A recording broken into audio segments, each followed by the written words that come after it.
Alright, people. Review of the week time. Right. Review of the week, apart from Dubois Usyk, and I think literally that's it. There's been, I'm talking virtually nothing. There's been virtually nothing happening other than basically fight week for Ben Eubank. I know Everything Boxing, who are normally brilliant and are one of the best. They've been keeping us in the loop with other things, and those guys are great. They're absolutely spot on. They're absolutely brilliant. So there's still not a great deal. There's not a great deal to talk about. It's primarily just going to be about that. We'll talk a bit about Dubois versus Usyk, but we also got to talk a lot about. Oh, and we also got to talk about Chisora being named mandatory. We'll talk about that as well.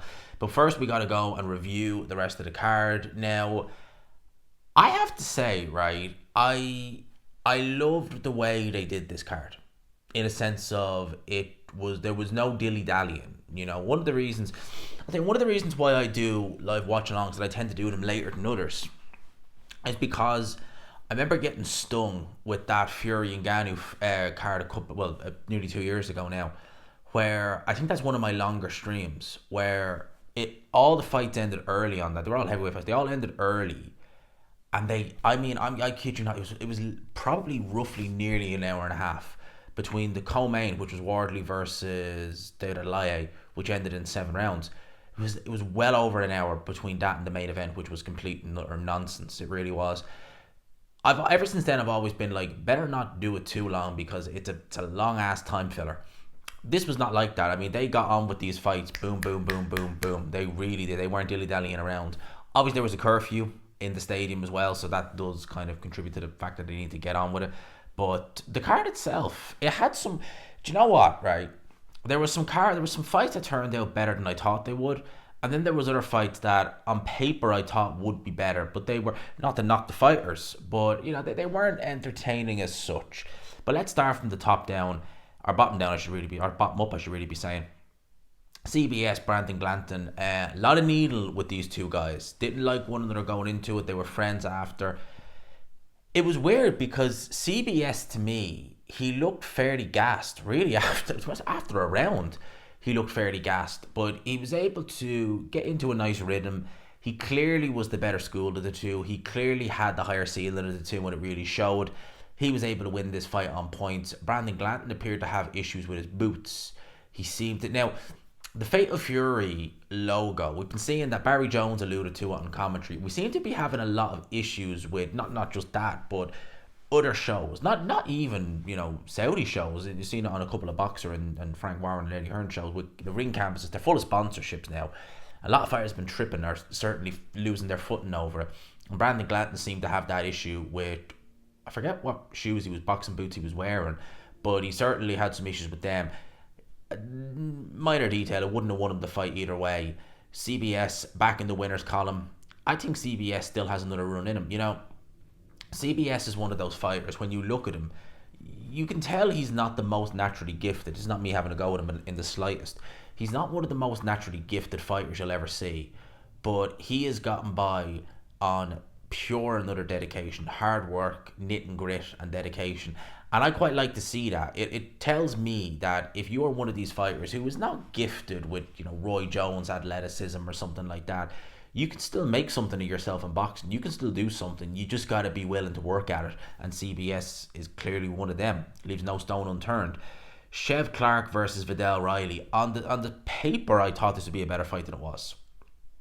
It really wasn't. One of the judges had it very close, which was bizarre, because Vidal Riley really put a beating on Chev Clark. No, beating is the wrong word. Beating implies it was just a one-sided beatdown. It wasn't. He put a boxing lesson on Chev Clark. Very little urgency in this fight from Chev Clark. Very little. And it was a good performance by Vidal Riley. He boxed very well. He boxed to a game plan. He hurt Chev Clark late on, I think, in round 11. And yeah, it was just an all-round good performance by Vidal Riley. He is now British champion. I would like to see him step up and go and challenge maybe for a European title, or fight, a fringe world level, and see what we got. He doesn't appear to be the biggest puncher, Vidal Riley, but he's a very slick boxer. He really has, he's been schooled very well, very well schooled boxer is Vidal Riley. Chev Clark, at 34, to lack that urgency, You know, again, if he was in his late 20s, I'd say, okay, look, it's not ideal, but we need a long rehabilitation. Probably you don't have that at 34, unfortunately. I don't know. I don't like saying that, but I don't know what you do with Chef Clark at this point. So let's wait and see what the Matchroom decide to do. That's a win for Boxer, by the way, over Matchroom. Liam Smith versus Aaron McKenna. I was watching Ade's live before this fight went live. Then I went and did my own. And Ade asked everyone in the chat, who do you have winning this fight? And it was not unanimous, of course, but I want to say 90% Liam Smith. I was going with Liam Smith as well. I had seen a little bit of Aaron McKenna, but not a great deal. And I thought, okay, if Liam Smith has anything left, he should win. McKenna boxed brilliantly. You could argue that was actually, I would say it probably was the performance of the night, along with Vidal Riley. Pick whichever one you want. But he boxed very well. He dropped Liam Smith in the last round, hurt him as well, very badly in the last round. And I thought McKenna looked brilliant. He looked a level above Liam Smith. Liam Smith, he's had injuries. He looked massive in there in comparison to McKenna. Like, it looked like man against boy in there in terms of body size. But I think with Liam Smith now, that's probably him, well and truly done. I've got a lot of respect for Liam Smith. I've watched him for many years when he was on the Box Nation days with Frank Warren as WBO champion.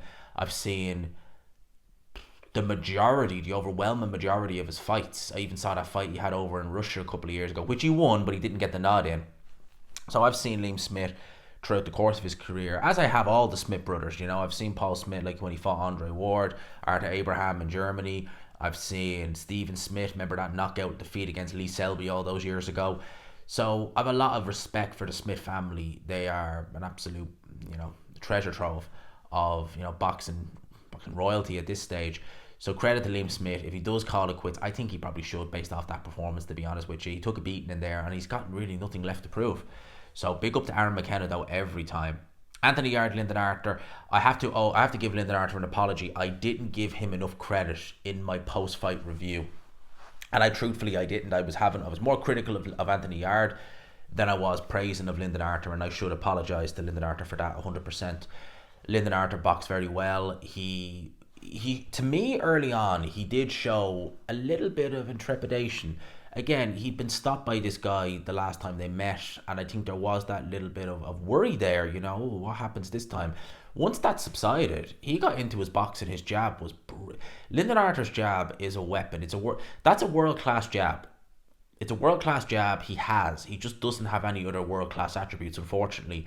And he wasn't able to keep Anthony Yarde off as the fight progressed, and ultimately that led to him just getting he was never really badly hurt in that fight, but he was just outworked by Anthony Yarde. He was just outworked, outmanned, and it was, I think, 116, 112 on all of the scorecards. I think one of them might have been a bit closer.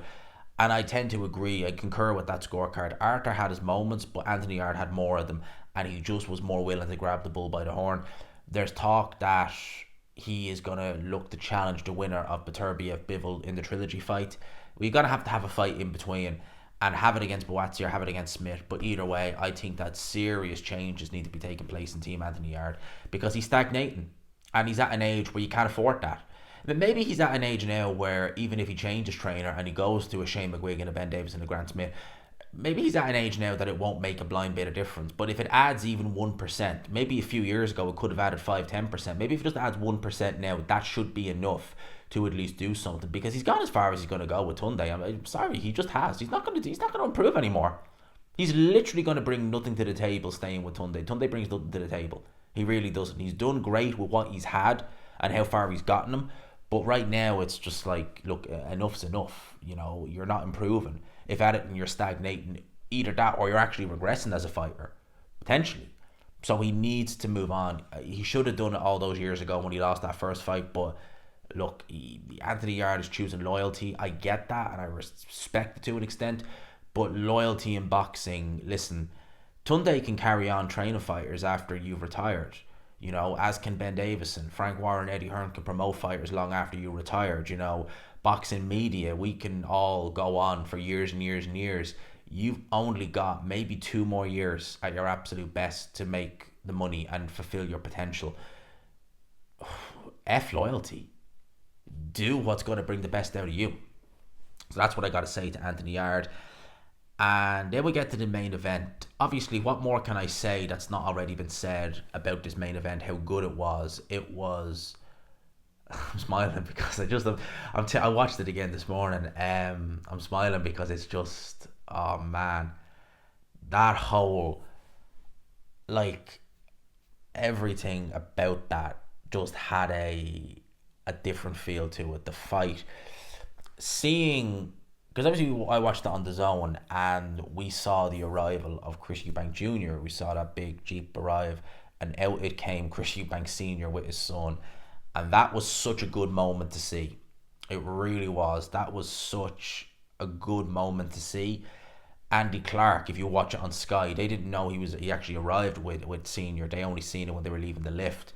And even Andy Clark, you could tell he was getting a little bit emotional by it. It was such a good sight, and what a fight we seen. Conor Benn, credit to him, he has amazing heart in there because he took some big shots. I do think if this was a fully hydrated Chris Eubank Jr., he probably would have stopped Conor Benn. Probably would have had more in those shots and probably would have stopped them.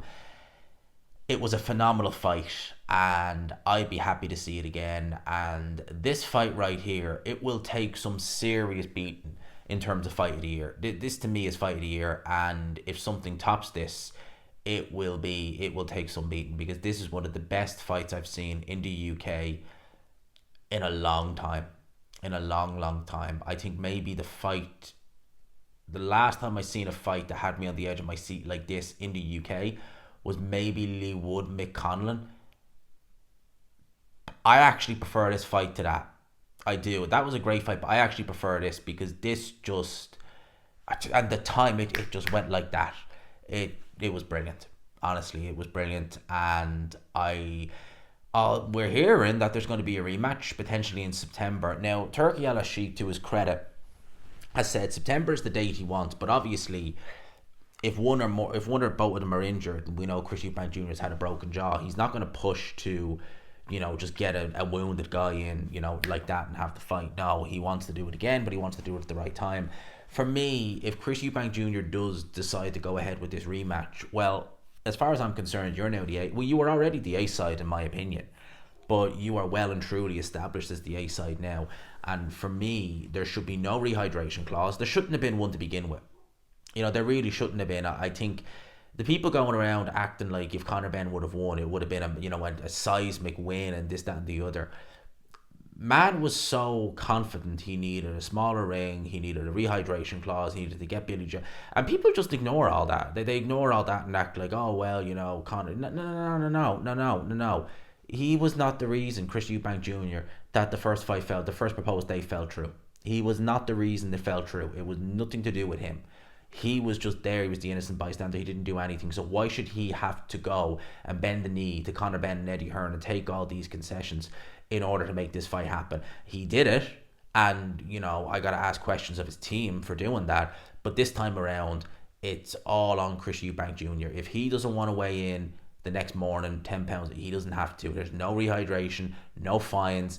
And it's a non-title fight, so who's to say it even needs to be at the full 160? He could easily say, I want to do it at 162, 163, let's do it at a catch weight. Why not? It would help him. I mean, 3 pounds less when you're cutting that much weight would be a massive belt boost, and then come in fully hydrated.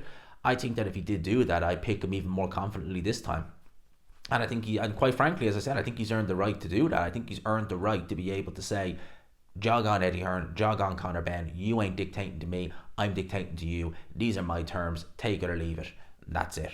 So Conor Benn, Eddie Hearn, they need to listen to what Chris Eubank Jr. has to say. In an ideal world, I would say Chris Eubank Jr. probably should move up in weight in an ideal world, because I think that right now he is looking dead at the weight. I know the rehydration clause didn't help, but just getting down to the weight seemed an absolute task for Chris Eubank Jr. So for me, I would like to see him go up to 168 pounds. I feel as though he's done his best work at that weight. I think his performances at 168 pounds, he looked to be hitting harder. He probably took a better shot. He just seemed better in every aspect, and that was a younger Chris Eubank Jr. I think now he knows he's older, it's going to be harder to get the weight off, and he hasn't looked good at 160 pounds. The only fight I could say he's looked probably good at was against Liam Williams, and again, Liam Williams was never really the same after the Demetrius Andre fight. The Liam Smith fight, yeah, he looked good in that, but that was a very, very poor, injured Liam Smith. No disrespect to Chris Eubank Jr., take nothing away from his performance. But at super middleweight, he had more consistently good performances. He really did. So I'd like to see him up at 168 pounds, to be honest with you. As for Conor Benn, he type of going back down to welterweight to fight Mario Barros. I wouldn't like him to go into a world title fight having not fought at the weight in 3 years. That just doesn't sit right with me. So I think he needs to earn it. I don't think he's going to be troubling the guys at world level, quite frankly, because at the end of the day, he was fighting the weight drained, probably past his best, Chris Eubank Jr., and he got beat. And he had every advantage. So at 100, and God, don't even go near 154 pounds. Don't go, Eddie Hearn, do not put Conor Benn anywhere near 154 pounds. You've got guys like Virgil Ortiz. You've got guys like Boacek. You've got guys like Madrimov. They're not world champions. They're contenders. And the chat Fundora, that would look bizarre. It'd be a foot in height difference, and he would beat the living. And don't even start with Murtazaliev. Don't even start with him. I would avoid 154 at all costs if you're Eddie Hearn and Conor Benn. And at 147, Boots would light him up like a Christmas tree. I think even the likes of Stanionis would beat Conor Benn. And then you've got the guys moving up from 104. Well, like Ryan Garcia. Ryan Garcia would knock Conor Benn out, in my opinion. Devin Haney would probably... Well, we need to see what Devin Haney looks like, but he'd probably school him.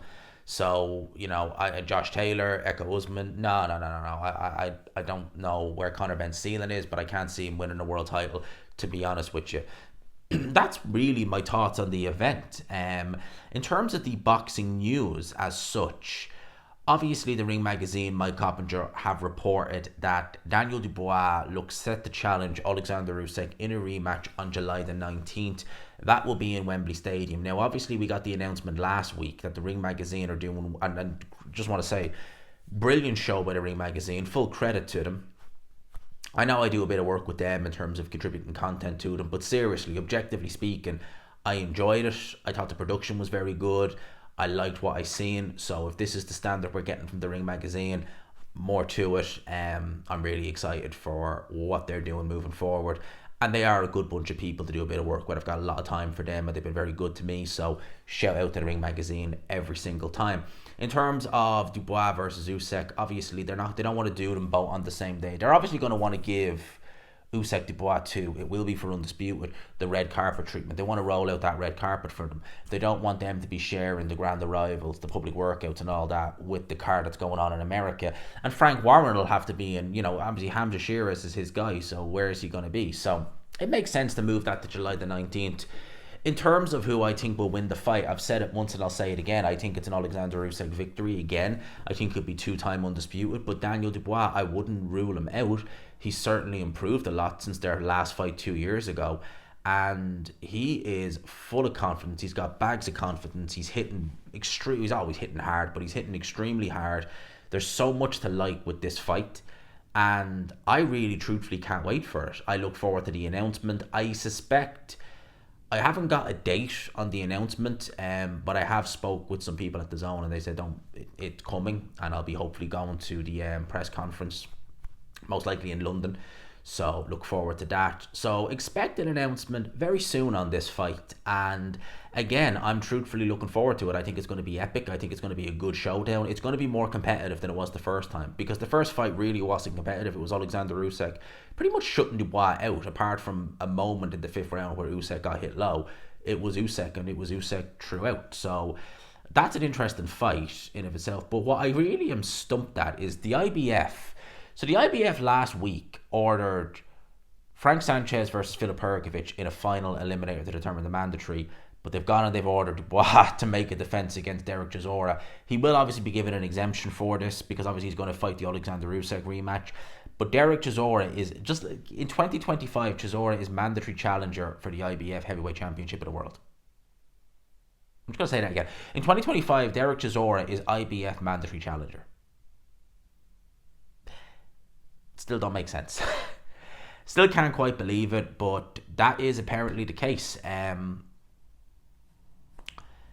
mean, like, he's on a good run of form, but, like, it's 550. I'm hoping this is his last one. It would be an interesting way to go out, fighting for a world title, and God forbid he actually wins. But I suspect that Derek Chisora is looking to target a Dylan White, a Francis Ngannou, someone like that for his last fight, potentially in London or potentially in Africa. And it wouldn't shock me if the reason why we are hearing Frank Sanchez Filip Hrgovic ordered is because Chisora intends to forego this mandatory. He'd be silly because, I'll tell you why he'd be silly, because get the step aside money, get a couple of mil for nothing. So I'm going to get the step aside money first before you do anything. And then see what happens. Ben Whittaker is set to return in September. Lewis Edmondson, Dan Aziz, and Willie Hutchinson as potential opponents. That's from the Ariel Hawali show. A little bit upset that they're waiting for September to get him back out. I get why. Me and Ade spoke about this on Ade and G-Man during the week. Basically, given the fact that, you know, he's making so much money, they can't just chuck him on any show. But at the end of the day, like, I want to see Ben Whittaker progress, and I don't want to see stagnation. It's about 5 months until September. I don't want to see him stagnate in that time. And he fought Liam Cameron. He stopped him in 2 rounds this day last week. He could go again next week. He really could. So I don't really want to see too much stagnation with Ben Whittaker. I get it. But let's see him out really, really quickly. In terms of everything else, like, that's pretty much it, lads. I have to say, I think this is going to be a shorter episode. I'm not even sure if I've hit 20 minutes yet because I wasn't timing it. But it's been a great week. The channel has absolutely bombed this week. It's been brilliant. We're only 5 subscribers off 24 and a half, or 25,500, or 25 and a half. We're only 5 off 23,500. I'd love to be at 25,500 like that. Fingers crossed. But it's been a brilliant week. I'm in Ireland this week still. So at A&G Man, unfortunately, will probably be remote again this week. I'll probably be back to normal next week. I've taken a few days off work this week because I want to see some friends who will live a little bit further away from Dublin. So I'm going to make the most of this week. I'm going to enjoy myself, and I'm going to pump out the videos, and it's going to give me a chance to do some career reviews the time off, which I've had the thumbnails saved in my folder for flipping months. It gives me a chance to actually sit down and do them now, which I'm looking forward to doing. So yeah, there's a lot of good coming up this week. I hope you all have a great week. I hope you enjoyed Eubank versus Benn as much as I did. I thoroughly enjoyed it. I will probably, so this week obviously we have a lot on. First and foremost, no, I'm not going to do a watch along for Canelo versus William Skull. I'm not doing that. It doesn't suit me time wise. And as well as that, I'm likely going to probably do a watch along for Garcia versus Rowley. So that's going to take probably my Friday night. So I'm not going to, I can't do 2 in a row overnight. I just can't do it. I could, you see, staying up until that time is fine if you don't plan on it. You know, if you're just staying up for the sake of it. But when you know you have to, it's not easy. So I will try and do a watch along this Friday for the big show in Times Square. And it's on the East Coast, so they're normally on a little bit earlier. They're normally on like 3 a.m. start times in the East Coast, a little bit more friendly than the West Coast. So we'll wait and see how that one goes. But a big weekend of boxing this weekend, so I will be locked and loaded the whole way through. Hope you all have a great week. Smash the like button if you could. Hit subscribe if you haven't already. And until next time, peace.